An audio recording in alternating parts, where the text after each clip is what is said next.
Welcome to the Broski Diddles podcast, the best podcast in all the land.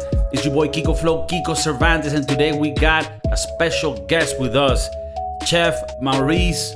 Some of you may have not seen him before. He's with me on the Spanish podcast that we do. It is a multi-language corporation that we're running. And famous chef from San Francisco. I don't really like to boast him too much because he's a very humble guy. But Chef Maurice is with us today for the movie review with the crew. Thank you, Chef Maurice, for joining us today. Thank you for having me, dude. All the time. Let's get right to it. Today's is not a movie per se, it's a documentary. You guys know we do documentaries too, we do series. Any sort of audiovisual art that we can relate to and speak about it, you know, some things that are interesting out there. And I recently saw a documentary. What a piece of shit. I don't even actually have the actual name. It's the Woodstock 99 documentary that's available on Netflix. It's a 3-part series. I think each of the episodes is maybe a little bit less than an hour long. Yeah, so 45, 50 minutes. It's called Trainwreck Woodstock 99. And what a train wreck it was. And what a train wreck it was. Perfect name. There's I had actually saw that, or I saw another thing about this same story because HBO has a documentary on this that came out maybe like a year ago, and it's called Woodstock 99: Peace, Love, and Rage. Yeah, it came out last year, 2021. So I actually recommend watching that one too. If you haven't, Chef Maurice, I recommend it because it's very good. I actually think it might be 2 or 3 episodes as well. But the one on Netflix is pretty good. And what I found crazy about, I mean, there's many things we're gonna get into it, but that this was such a mix of like great things with bad things, right? Like the lineup, and you tell me, right? I mean, we're both fans of music, and you know, in your case, you really like bands, rock bands. Even though they aren't my favorite musicians, I think that the lineup for the time was pretty sick, right? I mean, we're talking about Limp Bizkit, Red Hot Chili Pepper, Korn, The Offspring, Kid Rock. I think Metallica played, maybe. I don't see them here. I heard they did. Oh yeah, they did. Saturday. So the second day. Rage Against the Machine. Alanis Morissette. Those were the more weird ones that I think. No, this is the weirdest one. James Brown. He opened on Friday. He was the first act on Friday, but we'll get into that. Well, I mean, let's start off with that one, right? Because it's crazy. The first thing they're talking about with James Brown is that he wants to get paid in advance before the show. Gets in. And so yes. It just gives you it starts the wrong way. You know, he's not getting paid. But I like how one of the promoters of the show, it's like, talking to James Brown's manager. He's like, listen to this. And then they just started the music for James Brown. So he had to walk out because we're waiting for him. So it all started with the left or the wrong left foot. Which, I'll be honest with you, I'm not sure how these festivals are organized and how artists get paid. I myself, I'm an artist. I've been an artist for many years, but I've never actually gotten paid. So I don't know how that part works, right? I mean, I've gotten like, hey, here, have $100 and a couple burritos before you go home, you piece of shit. But gotten paid, like, hey, what's good? Where we deposit this check? So I don't know if the norm is for you to get paid prior or if you get part of it and then the end. I know in Venezuela, for example, in the rap world, before it was more mainstream, people would get fucked over by promoters that said they will pay them after, and then so I could understand why James Brown here would have had that, but you would think it would be more professional, where things would be agreed upon and things will be set in stone one way or another. Now on the other end, I also think the promoter guy, we'll get to it more in depth, but that specific promoter guy was just a piece of shit. And like, I'm the type of person that doesn't like when people say things like, oh yeah, no, it's just this classic old white dude, because it's like that's racist in itself. Like, to always like bring down white people and shit like that. But this was the worst fucking or the best example of a white dude that you fucking hate. Like this piece of shit. And I mean, we'll get to the details and the things that caused this festival to go to shit. I mean, that's pretty much what happened with some silver linings. But I think he was one of the main reasons that made it all go to shit. So James Brown starts the show on the Friday. He does apparently amazing. Yeah, well, he does very well to start it off. You could tell, damn, like he at that stage he was already old. You know, he was already sort of doing. I don't know. I mean, it was a great start. Not the weird. It is weird, but not the weirdest one. Friday starts now. Who do you think would be weirder? Because from what I'm seeing here, they also had Sheryl Crow. Sheryl Crow, I think. DMX. Oh, by the way, DMX killed it on that. They didn't show it on this one, on HBO one. They do, and DMX fucking he fucking did such an amazing show. Yeah, DMX. I forgot about him. He was there. Yeah. Do you have the lineup in front of you? I have it in front of me. Yes. What for else? Friday? Korn, The Offspring, Bush, which to be honest, I had never heard of them until the documentary. So I started listening to a couple of songs to see what. And it was a very weird band to close to after Korn. It was the worst. Dude, that was so weird. When Korn ends, pretty much just like, you know, bleeding from their mouth and eating bats. Bush comes out, which I didn't know this band, but it's like a very mellow rock, kind of like 30 Seconds to Mars. It reminded me. Let's just say the energy was a bit more calm, less masculine. And this guy comes out without shirts, looking like fucking Justin Bieber and with a guitar like, save me. And I'm just like, bro, they're gonna fucking kill you. And he says like, it was hard. It was, I didn't know what was gonna happen. I was fucking scared, mate.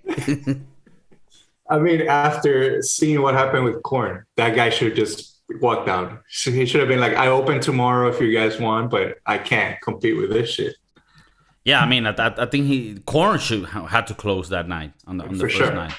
If it was meant to be done this 2020s, maybe they would have put Korn to finish. But I mean, you mean like 2020 now? You say?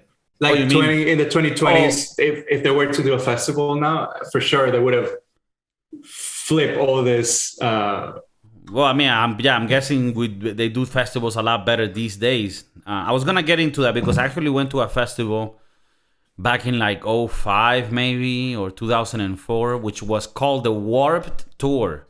It was like mainly organized by Vans, and I related a lot to this concert because it was a similar lineup, or not. It was a similar concept because, for example, the closers was Linkin Park. This is to the one I went to, the Warped Tour.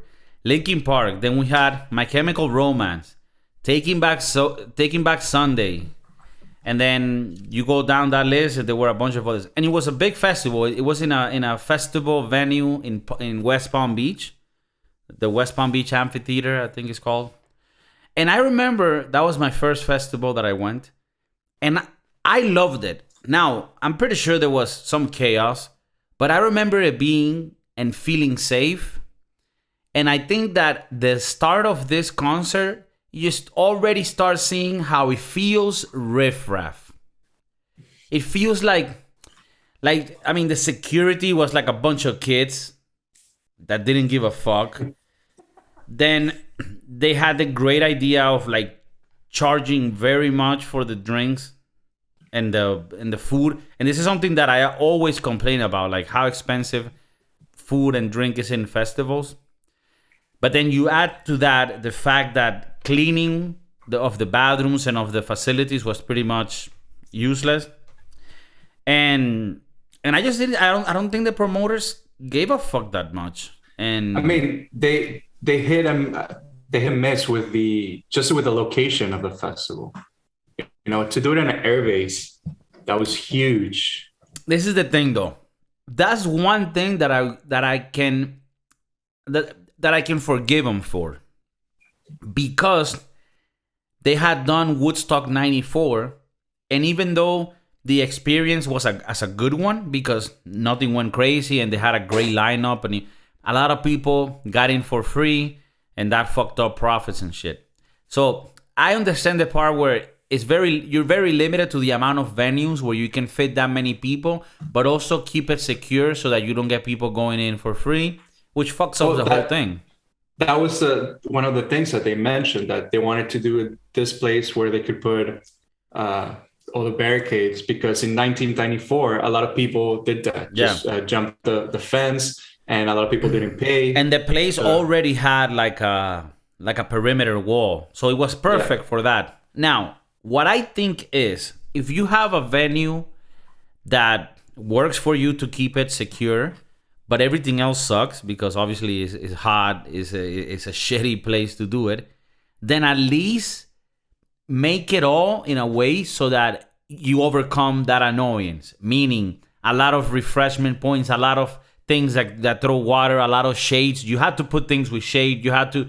You could have made it so that it was bearable, especially since they were saving so much money by getting that venue.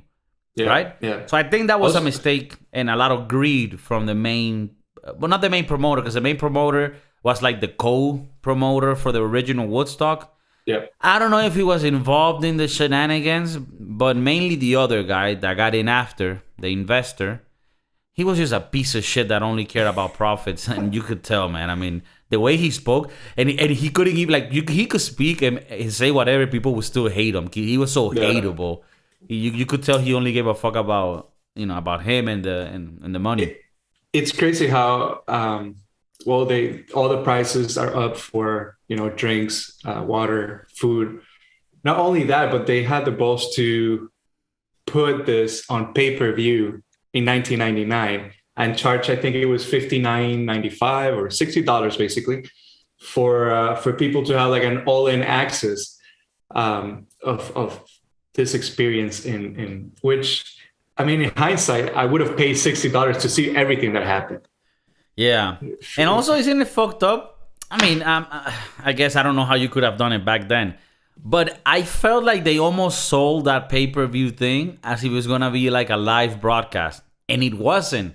They mentioned that they would go out with like cameras, film shit, and then bring the VCRs back, and then they would broadcast that. So, but it was a very forward idea at the time. I don't think this was being done like today. Tomorrowland happened recently. I don't know if they do Tomorrowland in the US. They do it here in Belgium, in Europe. Do they do one now in the US? I remember seeing that they did it in Georgia. Vegas, maybe Vegas.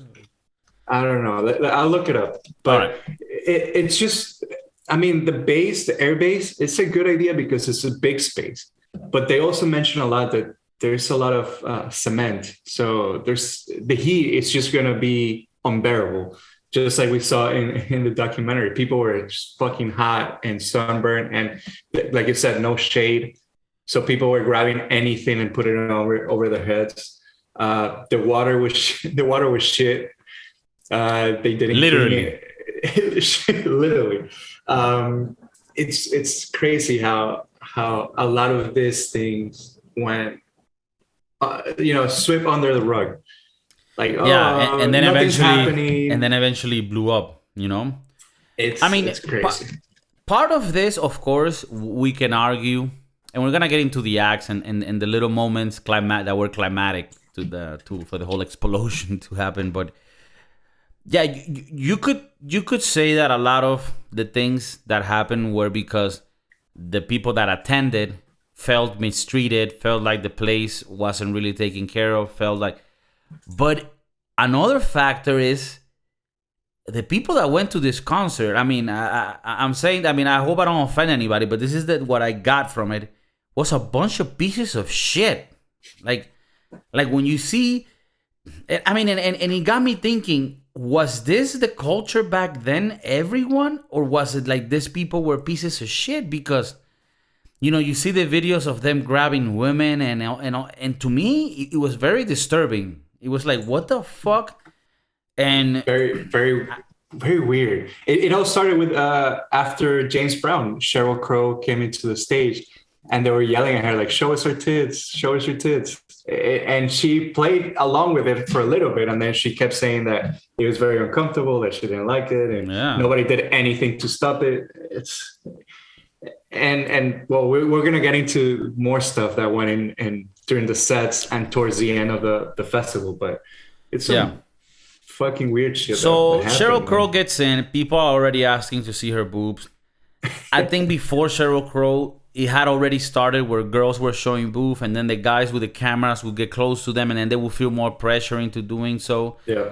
And then guys would start getting a little too comfortable and try to touch girls, and they were drunk and all this.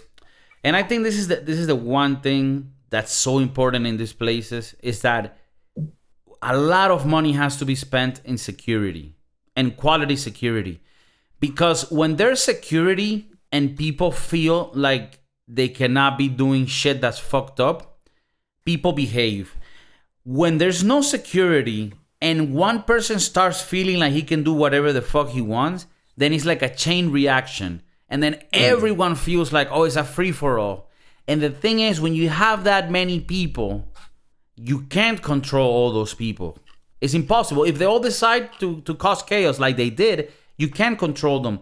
So what happens is you contain it from the beginning so that there's enough police or cops or whatever that people around there feel like, nah. There's not enough people to get together to go against the cops because they already... But if a lot of people feel like there's no one covering or taking care of anything, then yeah, the first ones that are going to cause chaos are the pieces of shit that should just be killed, right? Like sent to a fucking penitentiary and put in an electric chair. But then the ones that are not as crazy, but that see it, kind of get like, oh shit, because you could tell like this one all, it was all not just people that were pieces of shit that caused the problem.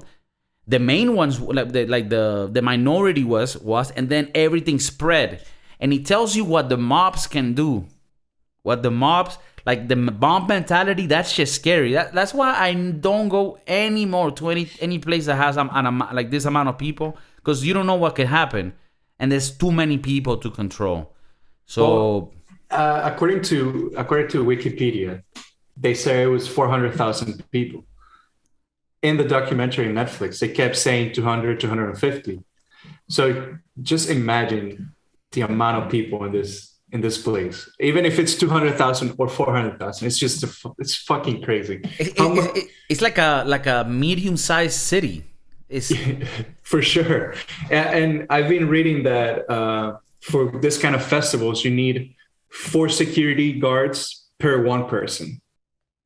So imagine if it's just 400,000 people, how much security you're gonna have. And it has to be real security people. Right. Not fucking potheads that are... this guy was selling his what was it, Peace Patrol shirt for $400.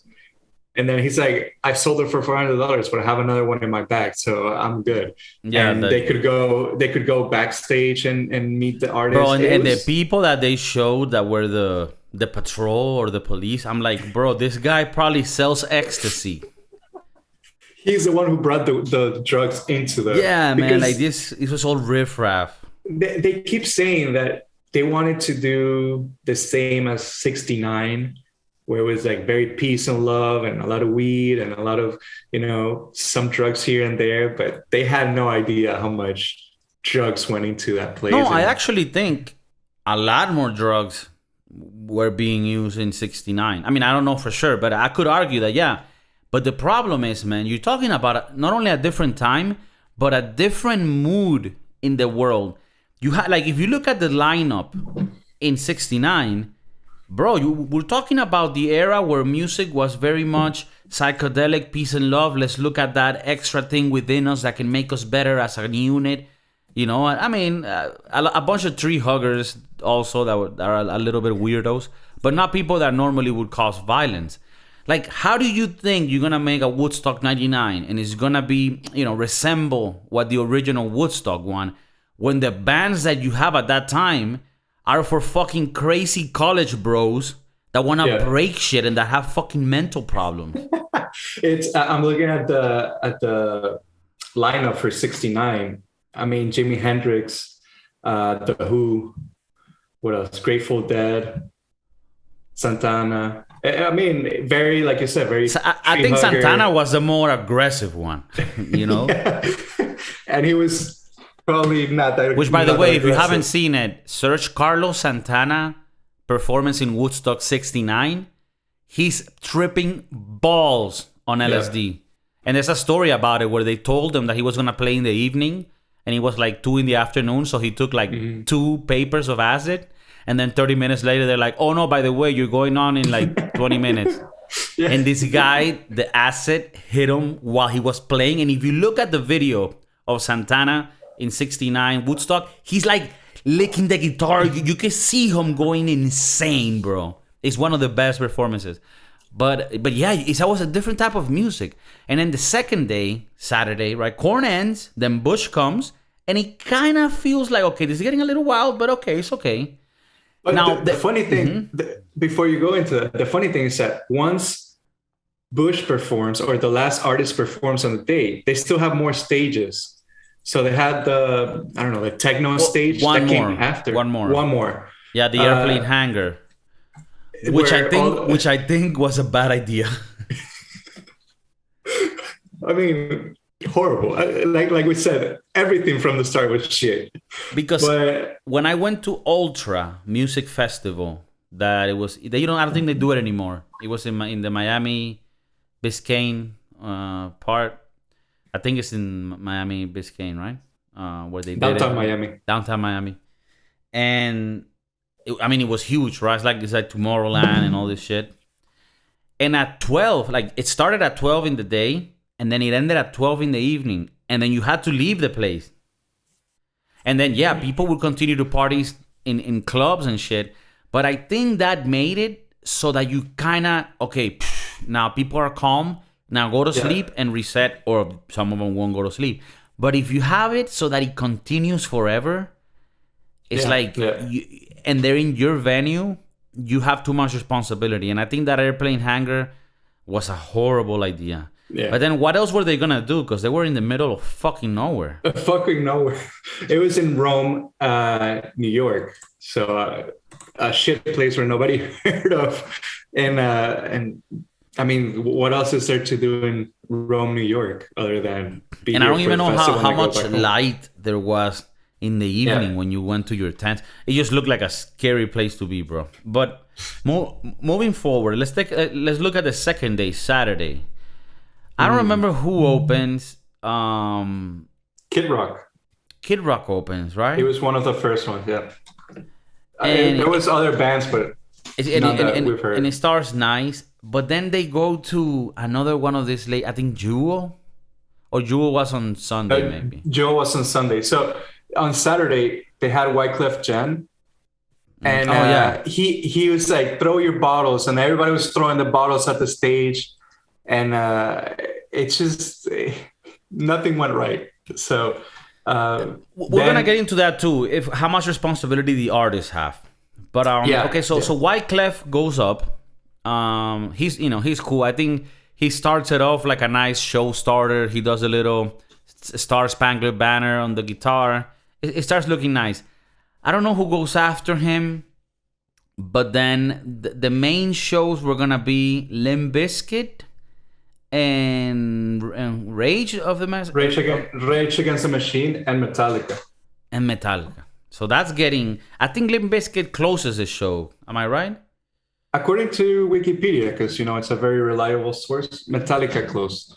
Okay, so after Limp Bizkit, Metallica comes, and Limp Bizkit, they criticize him a bit because he goes out and starts talking about like, have you ever felt that you want to break shit, that you want to, and I think in the documentary, they make you feel like it was very related to the thing. And I'm not saying there's not something to blame, maybe, to Limp Bizkit, but I guess, that's just a show they do, right? Like that's, like they're out there to like do what they do and they go crazy. So What do you think on that matter? Like, are the artists a little bit to blame for amping up the people to be a little more aggressive and hostile?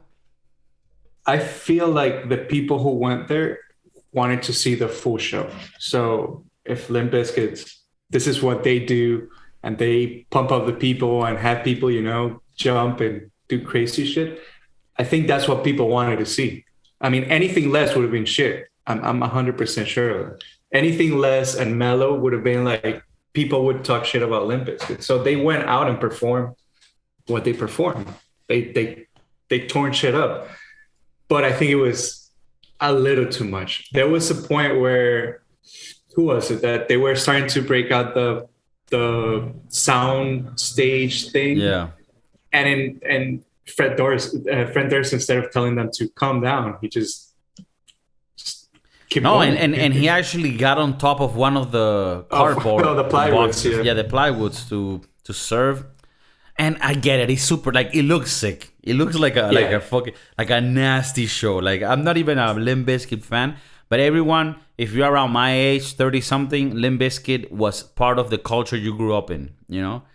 And so I guess you can't blame him. My question is, how does these, like, how would these normally go in other events where things were prepared correctly? Like, I don't even know how you control that many people, but what you said makes sense.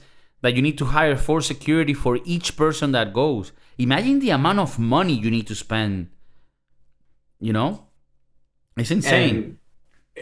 We just had a festival right here next to my house last weekend, and the amount of security before, during, and after the show it's crazy. You went? Right? I didn't go into the festival, but I live 4 blocks out, so.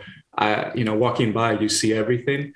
They would have like 2 person per entrance, like 2 security guards per entrance, and you needed to, I'm guessing, show a badge to get in. If you weren't part of it's a very. I saw that it was a very, I don't know. People paid a lot of money to have people safe. And drink real water and not shit water, and clean the bathroom stalls. I think there's basics that are so important: security, keeping the facilities clean, and what else? I mean, that's the main one, right? And have water. And have water. I think there's another topic here because people got pissed off that they were being charged a lot in festivals, and this is still the case. But I kind of feel like fucked about that. Like, I feel like they do price gouge and they do charge everything super expensive. And that, I mean, I'm not saying that's a reason to trash a place, but that did add to the people being mad and angry. It became like a hassle to be there. Like, let's take a shower. Oh, they destroyed the water thingy. Well, let's go to the porta potties. No, everybody destroy. And it also shows you how fucking disgusting and pieces of shit people can be. And like, dude, why are you destroying things? Why are you breaking? Like when I saw that, bro, I was like, man, you could grab most of those people and just, get rid of them. There was a motherfucker, 2 of them that were being interviewed because they were like very young and they went. Remember the 2 young ones that yeah.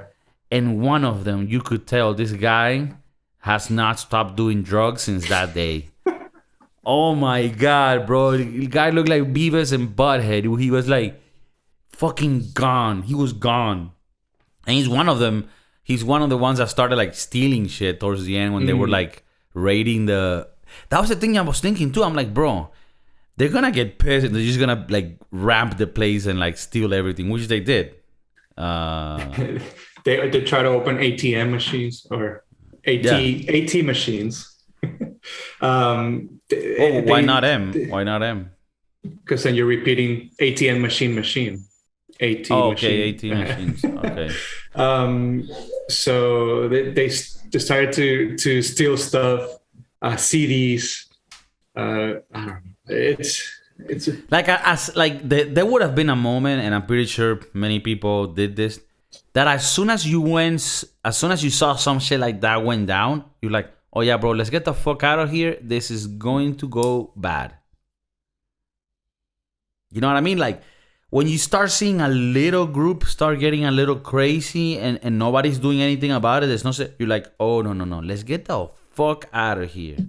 I think we need to get into the third day where just before, everything just went to shit on the first artist of the day on Sunday.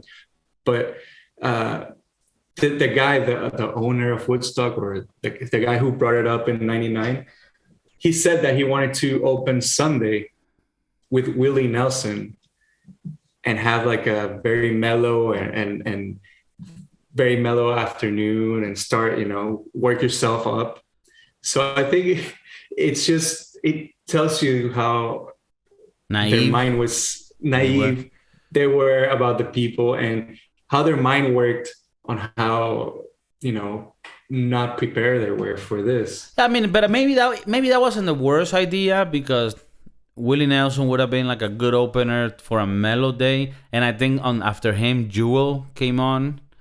But before we go to the third day, let's finish quickly on the second. The second day at night, that's when things start getting crazy. We have Fatboy Slim playing the dark airplane hangar, right, in the late morning.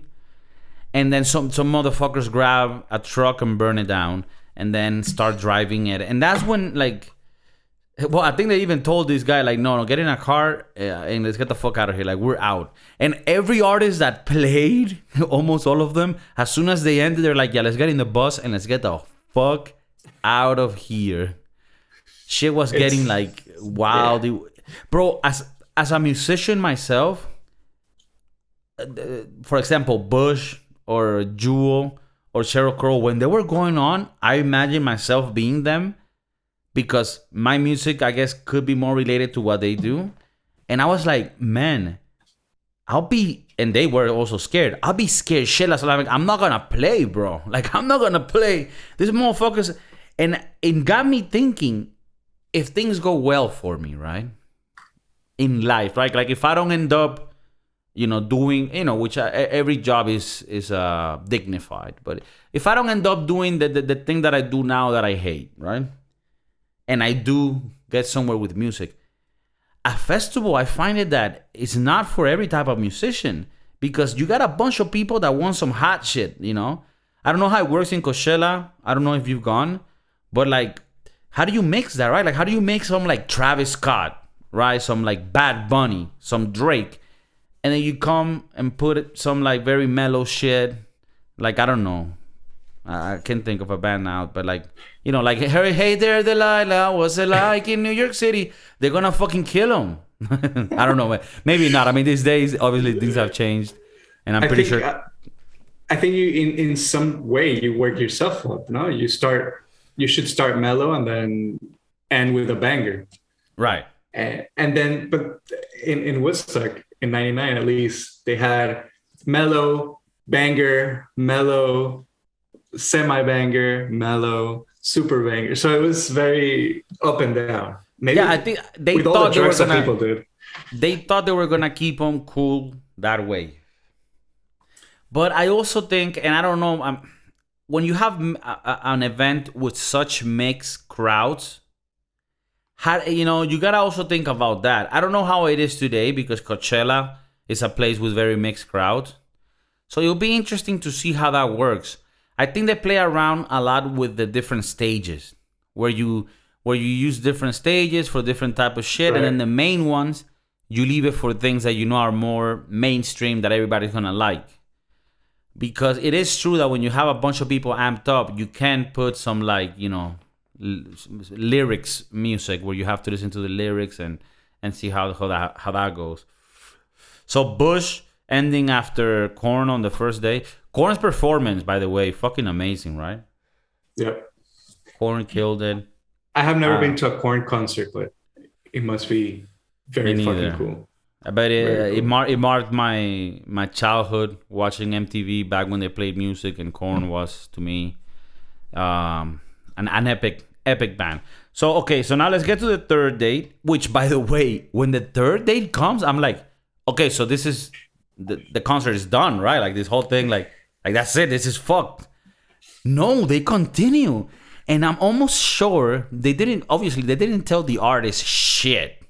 Like they didn't tell the artist, hey, by the way, this thing is going like off the rails. No. The next day, as if nothing happened, fucking Willie Nelson goes on talking, singing about weed and shit. And then the thing is, bro, things start getting so bad that you're like, how many bad decisions were made in this fucking place? Sunday, who plays? Oh, fucking Red Hot Chili Peppers, right? Who kills it? Chili Peppers, yes. Who kills it? Well, they were the ones that closed. Jewel. And they were, Jewel played. Creed, okay. Megadeth. Creed I think it's on the HBO documentary. Creed talked about how they felt when they were gonna go. Not Creed, maybe Muse. Maybe it was Muse. Muse also played. Yeah. And they were like super like, oh no, this was shit. People don't understand it. People don't get it. And it made me almost feel like they were like snobby pieces of shit, And I mean, I'm cool with Muse. I like their music. But they were like, no, this is disgusting. Like almost as if they were like this much bigger band that had to play with like all this shitty people. But third day, Red Hot Chili Pepper is supposed to end. Yeah. No. I wanted to, before we got into the third day, I just wanted to show you or tell you who declined to participate. On this amazing, well done festival. Foo Fighters was one of the main people who declined to participate because they were working on a new album. So they're like, no, you know what? We don't want to do that shit. Sugar Ray. I don't know if you remember Sugar Ray. Yeah. Al Green. But Al Green. Al Green. Never heard of that motherfucker. No, I have. He's a very good singer, songwriter. But it's funny how they wanted to, add all these artists and last minute they'll pull out because they felt some fishy was Sugar Ray the one that sang "You're My Butterfly, Sugar Baby" or no? No, that was something else. No, Sugar Ray, or is that like a James Brown type guy? James Brown type guys are Al Green. Sugar Ray is a band. Mark McGrath. McGrath. Like a country. No, it was pop rock-ish. One of their songs is "When It's Over," but I can't sing, so I wouldn't be able to sing it to you. I mean, maybe Foo Fighters declined simply because they were busy, but it was a good decision. Or maybe not. Maybe the experience for the artist was different. They were behind the scenes. They had catering. They had liquor. They had their limousines. They got in and got out. So maybe to them it was amazing. And they had a sea of people that they controlled. I mean, they did show some things in the documentary where there were amazing moments where like certain artists were playing and the vibe was amazing. It's just, what transpired after. We didn't mention how Kid Rock got into the stage. It was 100 degrees outside. The guy has a big ass jacket, fur jacket. I mean, again, he's a vibe, a different vibe for. He's a different vibe. I think he's like a character. Now, I don't like his music. No, I think it's very basic stuff. Mm-hmm. For the average white man. Yeah, right. I mean, I don't want to get too specific, but yeah, it's like. To me, it's dumb music. That doesn't mean that there's no value to it. Like Limp Bizkit is dumb music, right? But you cannot tell me that there's certain songs of them that if you hear and you're like, yes, you fucking get pumped up and shit. So I think music has two sides of it. One is like how deep and how work certain concepts are, and then another part of it is simply the vibe and the confidence that you put out. And how that song can transmit, even if it's a song that doesn't have much depth or lyrically acclaimed, message. But yeah, I think that a lot of the lineup for it was a lot of those type of bands where it was like basic shit that was just very, very strong vibe-ish at the time and was able to translate. But I do feel bad for the other artists that were, in my opinion, more. I don't know how to say, like. Just higher level of artistry like Jewel, like Sheryl Crow, like Creed, like Muse. And, these are musicians that I consider them to be like musicians of the real pureness of it, like the purists. And then they had to play, like, I'm pretty sure in their mind they were like, fuck, I'm playing in this crowd that doesn't appreciate me and they don't even know about music. And then this guy comes up and starts talking about, like, I'm gonna fuck you up and break shit. And then they love that. But it's a never-ending talk about music, Going into the third date, didn't Jewel walk out? I don't remember that part too well. I think she doesn't walk out, but it's very like she almost ends it early. Yeah, I think she didn't feel comfortable. She didn't feel comfortable, and then they tell her to get quick in the bus, and they leave right away. So they already started like, this is not working out. Then a bunch of people throwing things to the stage, like that starts already like getting weird. Well, it seems like throwing shit to the stage at Woodstock is nothing new. It wasn't nothing new in '99 because there's a famous Green Day performance in Woodstock '94 where they were throwing dirt and mud at Green Day because, hippies. But if you can watch the whole set, it's like a 30-minute set because they had to cut it short. People were running into the stage, throwing mud at them. And it wasn't something new. One of the things that fucked up Woodstock '94 also was that it rained and it made everything muddy. Yeah.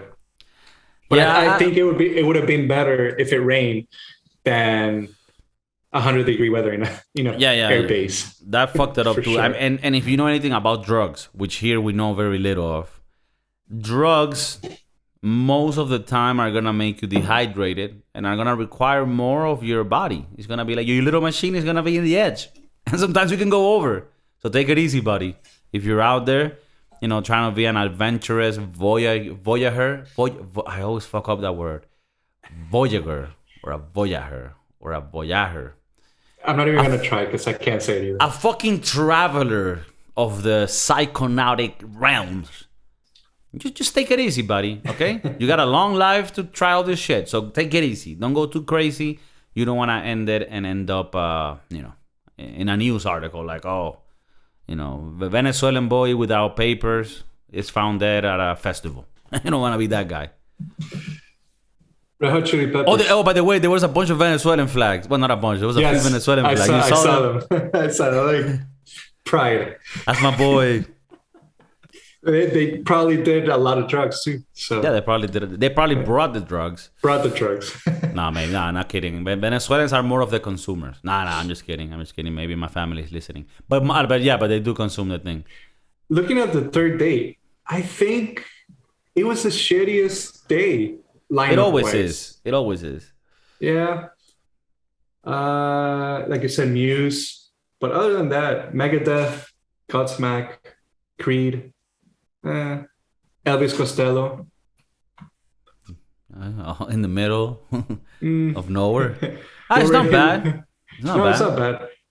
Like we said, Willie Nelson. And there's a bunch of other artists that, I'm not going to mention them because either I don't know them or I can't say their names. Well, it's not too... we're talking shit. The last day you had the Red Hot Chili Peppers closing, and the Red Hot Chili Peppers then... if they're big now, they're huge now still. Back then, they were in the prime. They were in the fucking prime. It all started when you see Flea going in the stage butt naked. Yeah, that part already is like, bro. But that's Red Hot Chili Peppers. That's Flea. Yeah. Then the thing starts getting rowdy. They start burning shit, and then they tell Anthony Kiedis, the singer of Red Hot Chili Peppers, hey bro, please go out there. I know you ended your show. Do an encore and try to calm them down, bro, because they're a little rowdy. Just calm them down. Just be like, hey guys. Guy comes out and say, okay, let's play this song. It's called Fire. Fire, fire, fire. And I'm like, yo, what the fuck, bro? You know how else they fucked up with?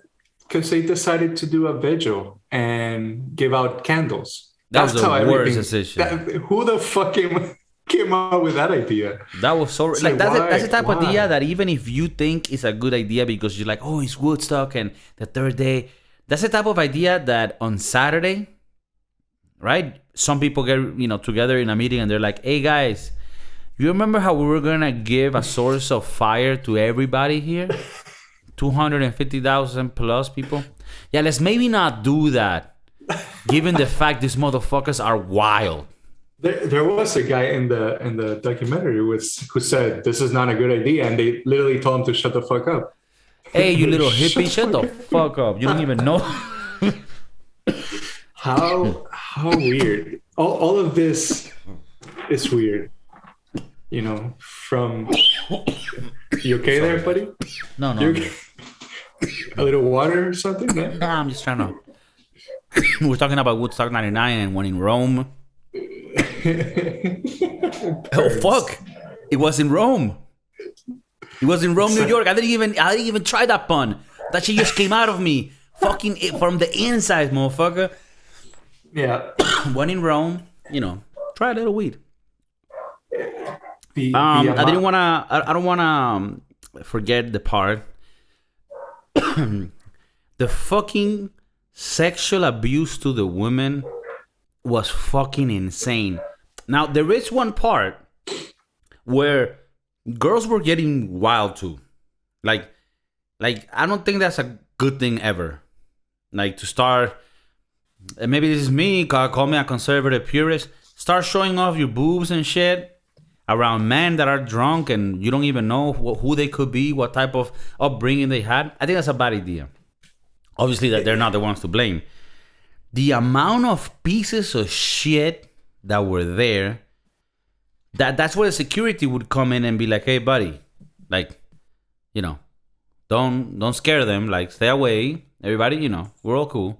I think that would have kept it, so that it didn't escalate to the point where everybody thought you could just touch women and nothing was gonna happen.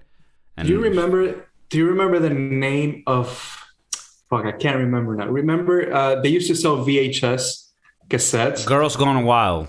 Girls Gone Wild. I think it's in that era, 98, 99, 2000s, where it was people were flashing tits to a camera on the streets, and it was that guy. I don't know if it's I think it's a documentary that came out, and the guy, as you could imagine, is a piece of shit, and the things that you find out behind the scenes are fucked up. Like a lot of these girls thought these videos weren't really coming out anywhere. It was like Did you ever think about buying those? No, but I always saw the free versions and jerked off to them. So if you want me to be realistic up in this video, I'm here like, hey bro, I'm gonna tell you something. Those videos, disgusting what they did to these girls. Oh, but did you ever buy? Oh no, yeah, I used to. I had 3 copies. No, but I mean, again, I was a young kid. I didn't know what was happening. I mean, they were consenting girls, but obviously, it was all framed in a way that was just douchey and maybe illegal too, And this guy apparently then fucked a lot of them. But yeah, Joe Francis. That's the guy's name, right? Yeah. But yeah, it's very true. Those videos that they were making for the pay-per-view felt very much like Girls Gone Wild. Yep. And there is this added pressure, social pressure, when you're with a camera and they're like, yeah, be wild. And they're like, oh, fuck it, I've never done this, but fuck it. And so it also tells you how much we've changed since the 90s and how much we've improved as a society. But I just don't see that as a good idea ever. Like, I just find that, and I don't want to be like the woke guy that's like, bro, let me tell you something, bro.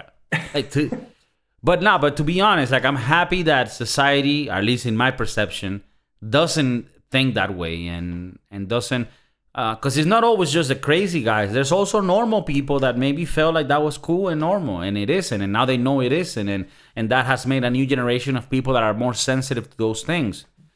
And I think that that's a good thing. It made me feel uncomfortable many times in that concert where I was like, man. I mean, of course, there was their share of trashy girls that were just trying to like get touched and be with people because that exists too. I mean, but then there was a lot of them that I think were caught in situations that were very uncomfortable, if not illegal, and that part was very bad. One of the guys was saying that the truck that passed through the hangar, he opened the door and there was a girl naked, and then the guy putting up his pants down. I mean, let's be realistic. She got raped, and that's not good, man. You don't want to go to these places and not feel safe. And yeah, I feel for those girls, and reading some of this stuff, it's worse. I mean, there's a lot of stuff apparently that they left out on the documentary, but people died, which they don't really mention in the oh shit! Yeah, let's talk about that. I didn't even know people died. Because I mean, this is the whole thing I'm thinking when I'm seeing this documentary. It's weird that they're not saying anything, because people had to have died. I mean, when you see what happened, you're like, people had to have died. How many deaths we got from that place? What was the death count? Ooh, from what I see 4. Which for 200,000 people, maybe it's not that much, but it's still. Well, if you ask a piece of shit white guy, the promoter, he would have been like, if you have a city of 250,000 people, if 4 of them die, I mean, that's like normal. Some of them are gonna get raped. I mean, that is that is how the game works. People did get arrested. 44 people were arrested. 44? Bro, come on, man. Half of those people should have fucking gone to the electric chair. Yeah. 10 state troopers lost, or they were demoted. So somebody got a little blame. Oh, state troopers got a blame. Okay. Yeah, 10 state troopers and 2 state police supervisors were demoted or suspended for their behavior. So maybe they were doing drugs with the kids with a fucking gun, and that's why they state troopers were in the mosh pit. Like, what's good, bro? I gave it all for the nookie, the cookie. Yeah. It's reading all this shit. It's the New York State Department of Health reported 5,162 medical cases related to the festival. So it could be anything from being sick to being shot, anywhere in between. Yeah. And a lot of people apparently got sick from the water. Yeah, with the shit water. And one of the guys said that he saw a man high as fuck just banging his head against the concrete. So, great. Bro, I see something like that, and I'm like gathering my crew, and we're getting the fuck out of here. We're going to Chili's.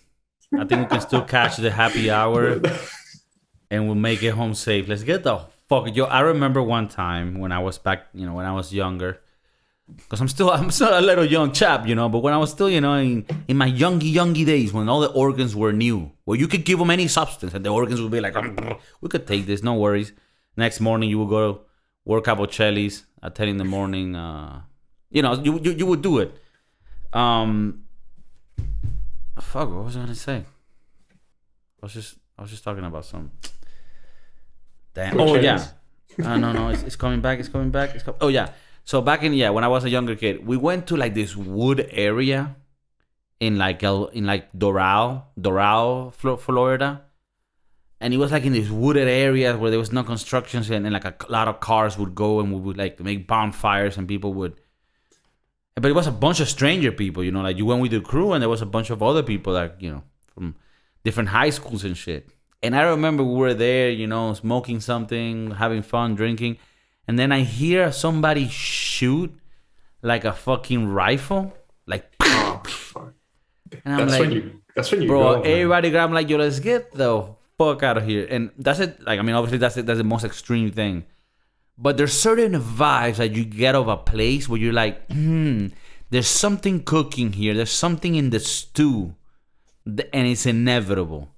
And I think a lot of people felt that. I mean, a lot of the people that were talking, the MTV presenters, which I find like they start the show like, oh yeah, it's all cool. And then towards the end, it's like, we kind of get. I think we need to go. Yeah, we need to go. And let's do it very quietly as to not cause any It's from reading here, it says it took 3 weeks to clean out the place.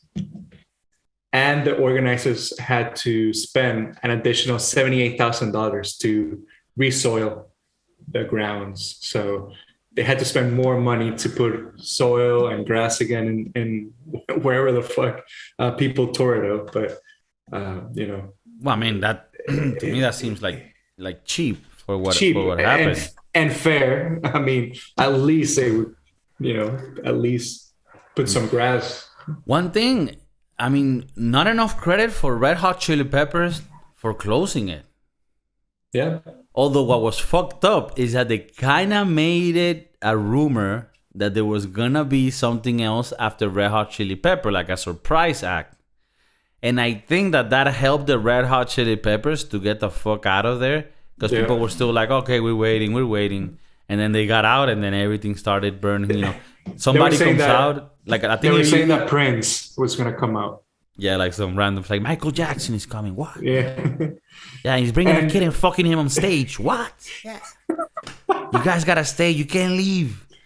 They ended up putting a video of Jimi Hendrix. Yeah. And that was called like Fire. And then they gave everybody candles. Light up your candles. It's very, very weird. You know what? I can't see to find how much the whole thing, how much they spent for all this 3-4 days of. I don't know how much the promoter spent, but the ticket, there was a combo for $60 for the 3 days. And that included your stay there. But you had to bring your own, tent or whatever. Advance tickets for the event were priced at $150.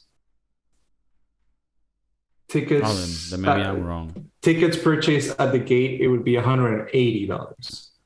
Oh, okay. Damn, so it was for the 3 days. For the 3 days. A total of 186,000 tickets were sold. So who the fuck was the rest of the people? It has been estimated that the ticket sales were worth $60 million in revenue. So they got a lot of money out of this. But also look at everything that has happened since. We keep talking about it. And, they keep making money out of Woodstock 99. Because I'm pretty sure these guys are making money out of what we just saw on Netflix. Yeah, and at the end, you see that the original founder died a few months after the documentary was shot. You compare it to festivals these days, like Tomorrowland. Tomorrowland puts like the live broadcast, and you can see it on YouTube and shit. And it's huge, like it's just immensely huge. And when you look at it, even though it does look a lot better than it is. Like, it is pretty fancy, and the places where you stay are pretty tolerable. Again, me, at the age that I have, I mean, still a very young age, still very, very young, very little gray hairs coming out. But I'm old enough where I'm like, I'm not gonna go stay on a tent for 3 fucking days in the with a bunch of fucking weirdos doing acid. Now, am I against tents? Am I against acid? No, but in that context, you put me in a difficult situation. I want the comfortable thing. It reminds me of that fire festival that was a failure too, but to other dimensions. They sent a bunch of people to a fucking island, and then they had like little pods for them to sleep in. But I find it interesting how they make it work. I mean, one of the things that make it work is like it costs like $800 for to go to Tomorrowland.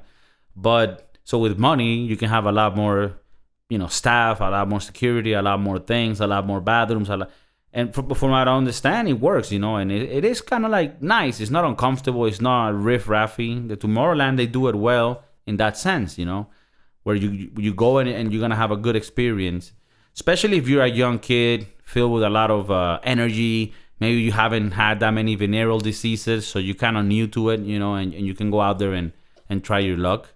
If it looks purple green with a little pus, that might be, you might have to need to check that. But But yeah, I mean, go out there, you know, put it in, you know, different places, you know, and see what happens, you know, like enjoy your life, you know, in your 20s, any venereal disease, I think goes. It's fine. Well, it says that Woodstock had to pay $1 million to the city of Rome to host the event. And what the craziest thing that I've been reading here, it says any tickets sold beyond 200,000 would then result in an additional $5 per ticket paid to all parties. So they didn't have to pay the $5 per ticket after the 200,000 because according to this, they paid 187 almost. But over the $5 they were paying to the city, to the parties or to everybody involved in putting Woodstock up. So the rest, who kept the rest? Well, Woodstock or the organizers. The organizers. The promoters wouldn't have been required to dish out the extra money, so because they didn't hit that 200,000 mark, they stated that $38 million just in production for the event. So you subtract that from the 60 million they made, or 60 million is already profit? I think 60 million is profit just from the tickets. So then you subtract, you know, your costs, right? Yeah. Damn. It puts you to think, right? Like how much you gotta pay the acts, right? That's your main cost, right, for these events. Well, nowadays you gotta pay. I think Kanye got like 5 million or 2 million. 5 million to perform at one of these festivals. Like they get, I mean, 99 maybe was way less, and I'm sure it was, but. But I mean, in today's world, those performances for the high-ranked artists are like 150, 200, 250. That's how much like Steve Aoki charges. Okay. For example. Yeah, it's a lot of money, though. And it's a lot of money to get in one night or in one sitting. One sitting. An hour and a half, basically, of a set. Mm-hmm. We were talking about the pay-per-view. Do you know how much or how many pay-per-views were purchased? How much? Remember, it was $59.95 to buy the pay-per-view. 500,000 purchases. That's insane. It's fucking crazy. That's insane that happened in 99. Like was this through a TV? It must have been through TV, not through a computer. It must $30 million. Well, through TV, yes. I remember you had a separate channel you had to call, give your card. That's true. I think that's where the first like UFC and boxing were being shown. Yeah, pay-per-view was very archaic at the beginning.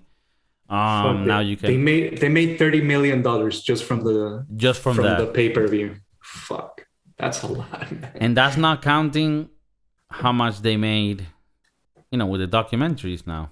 Yeah. It says that in Woodstock 94, they only made $9 million. So right. Yeah, but it was like pretty much like even though they didn't lose money, to make that little money is almost like don't even do it. So it was a failure to them. More than half of the people got in for free because the place just wasn't fit for it. Do you think, to give a bit of conclusion to this, do you think that another Woodstock is something that could happen? Or do you think that this puts an end to it? I think I don't know. It depends. I mean, for sure, it would have to be different promoters, different people who pan this out. Because, well, as Netflix told us, Michael Lang, who's the creator of Woodstock, died, and the other pieces of shit should definitely not be involved. Yeah, should die too. Do you okay, let's put it this way, right? Because I feel that the music culture we have these days is closer to like the 69 Woodstock vibe, because you got people like Billie Eilish, you got people like Post Malone, I mean Coldplay, Imagine Dragons, Mumford and Sons, of Monsters and Men. I mean, I'm naming more the ones that I like, but go down the list. They're not bands or groups that I think will cause the same sort of hostility. They're more towards like the love and peace and accept each other and this woke thing, which is one of the good things about this whole woke thing, right? Like that people, it's ideal that people become more compassionate and sympathetic to others. So maybe you could do something like it, where people are very accepting and we do this little nice thing and, I think the closest thing that there is to Woodstock is maybe Coachella, because you get to stay in camps and sleep there for the weekend, and it's 2 weekends long, same sets, but you buy the tickets for 1 weekend and you get to stay in a tent in the desert. Okay. But what, you stay the weekend, then you go back the week to your day job in Best Buy, and then you go in the next weekend? If you buy tickets for both weekends, then yeah, that's go back to your city and work at Best Buy, and then on Thursday or Friday drive down to Coachella again.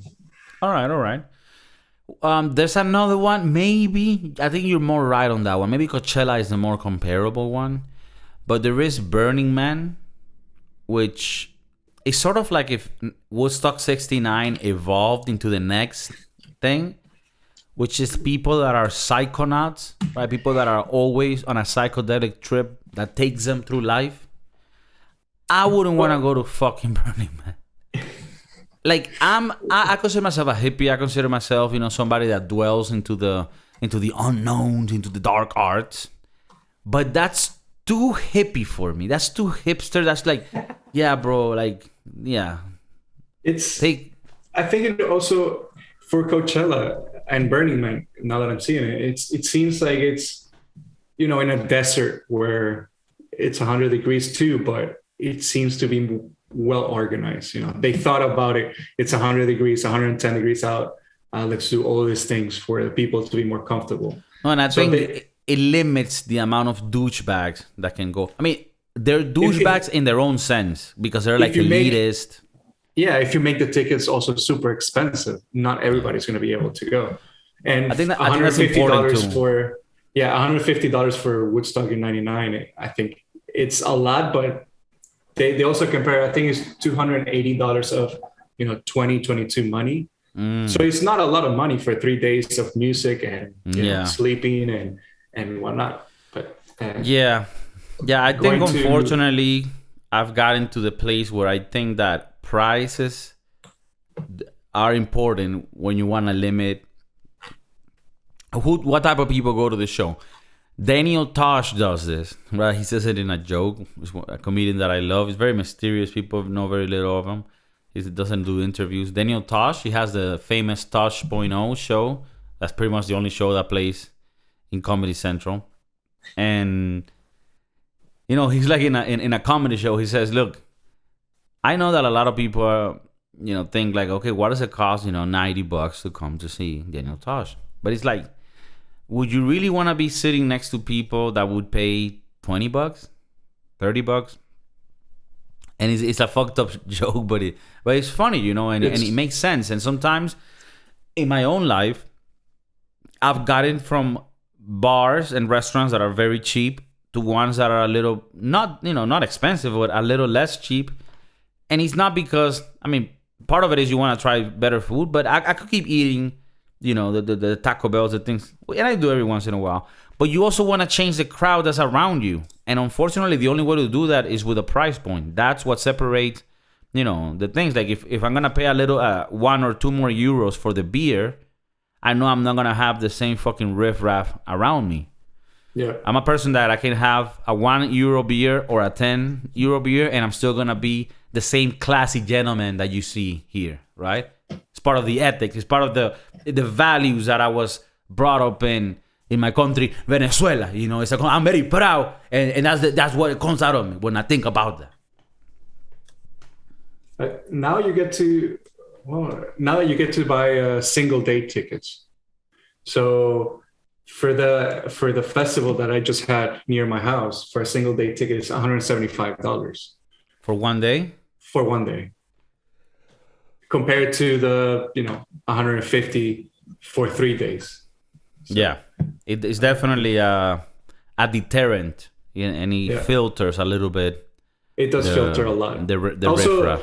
I think location is key. If you have it in the middle of New York and Rome, maybe if you have universities close to it, that's why a lot of douchey frat boys were there. I don't know. Yeah. I know there's a university close to Rome, New York, but I don't know if they supplied all the all the douchey guys there for that weekend. But I think there's a lot of people to blame.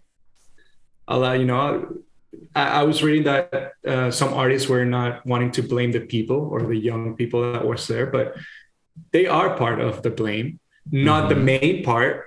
Let's be clear about that. I don't think they're the main reason this failed, but they for sure were a little bit a grain of salt in the part of the blame that we ultimately the organizers have the biggest blame. They should have made a place that could have managed that amount of people. Even in the case, like, you also always got to think about worst case scenario. What if these people go, wow, do we have enough people to calm it down? They didn't. They fucked up. And then, of course, we had a bunch of douchey people that went to this place.